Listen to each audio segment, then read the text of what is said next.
Oh, hey, dude, how you doing? Hey, Wookie, what's happening, man?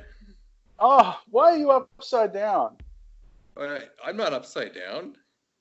I, Oh, wait a minute. you're the one who's in I'm used to Australia. talk. Oh, hang on. I got to remember to do this when I'm talking to you people in the northern hemisphere. There we go. Okay. So now There we I'm go. upside down. Is that better? You Australians, I don't know how you live like that, you know? It's difficult, with the bushfires and the floods and the video phones upside down. It's a tough life, but we survive. You know. Oh yeah, and don't forget the spiders that sleep on your face. Oh, that's true. The average Australian eats 4 giant spiders in their lifetime in their sleep. I think you've eaten more than 4. Probably, yes. Apparently, they taste like crab. You should try it. It's okay. I think I'll pass on that. Holy cow. Well, I was calling you because I had this crazy story that I found that I have to tell you about. Okay. You probably heard about the Sandia extraterrestrials. Yeah. The little guys. Yeah. Yeah, the little guys live under the Sandia Mountains in Albuquerque, New Uh-huh. Mexico. Yeah. What happened? Well, the crazy thing is that you probably have heard, like they're using Twitter, right? Yeah. These extraterrestrials are actually using Twitter. If you go to @SandiaWisdom, Yeah. and the unbelievable thing is that these little guys are going and they're visiting people all over the world. I've heard that. Yeah. You can ask for them to come talk to you.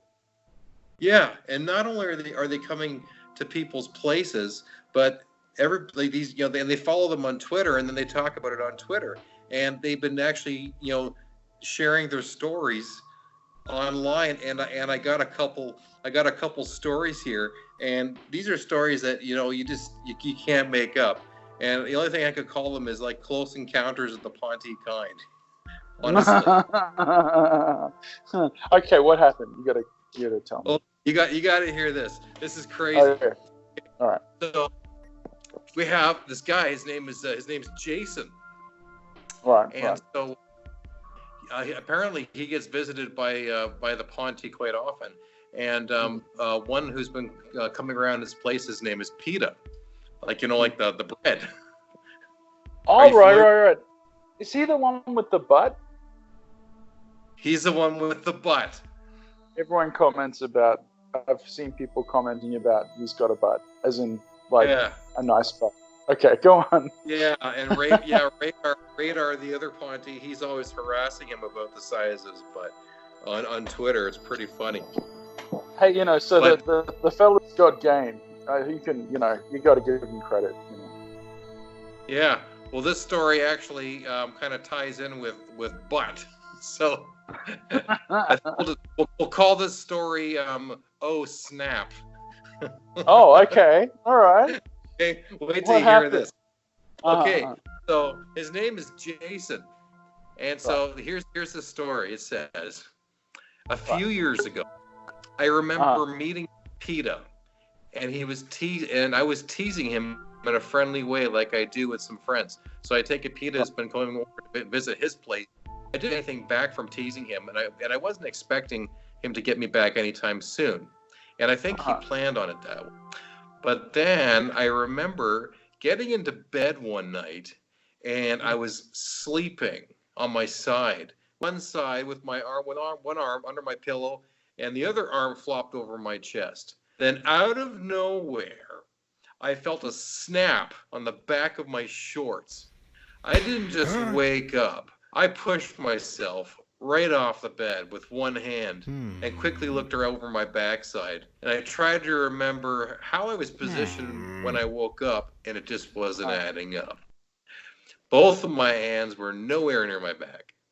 And I thought for a minute about it and realized that Peta finally got payback on my rear end by snapping my shorts while I was asleep. So you're telling me this guy got essentially wedgied by an ET?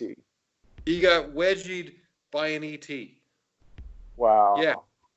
I got to say, You have to be an absolute king nerd to get wedgied by an alien. That's yeah. No kidding. What did you do? Okay. What did you do to deserve that? You know? Yeah, you got wedgied by an alien. That's really crazy. Yeah, I yeah, that's really funny. Well, I'm glad that that's something that we've got in common. Yeah. Well, I've had my Pon-tee visits, and I can tell you there's some stories to tell. Okay. Well, man, you have to share them one day. I can't wait to hear about it. Definitely have to share them one day for sure. But yeah. Close encounters of the Pon-tee kind. That's the only way you can call these things, man. Man, and he's giving wedgies. Wedgies. Huh. No. Well, you know, hang on. Is this the guy who the Sandia, the Pon-tee fella? Didn't he fart in his face at one point? Is that the same guy? The same guy. That's right. And it was PETA too. It was PETA. That's right. Wow. So what I understood was that Jason was taunting PETA. With farts, and then Jason was sleeping one night, and he woke up to the sound of